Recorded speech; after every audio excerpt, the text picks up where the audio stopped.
ബസേലിയോസിൻ്റെ നാമത്തിൽ സ്കൂളുകളും സ്ഥാപിച്ച് ഒരു മെത്രാപ്പൊലീത്തയായി ബഥേലിൽ വന്ന് 33 വർഷത്തിലധികം ഈ ഭദ്രാസനത്തെ സേവിച്ചു.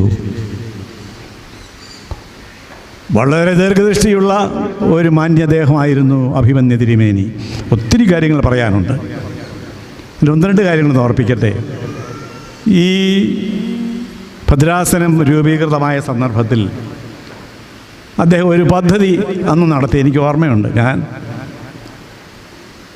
ഒരു ലോറി മണ്ണ് പദ്ധതി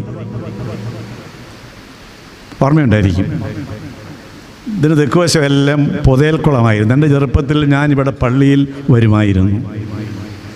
പഴയ പള്ളിയിൽ തെക്കുവശത്തെ വരാന്തയിൽ ഇറങ്ങി അങ്ങോട്ട് നോക്കിയാൽ ഒരു 10 അടി താഴമുള്ള ആഴമുള്ള പുതയൽ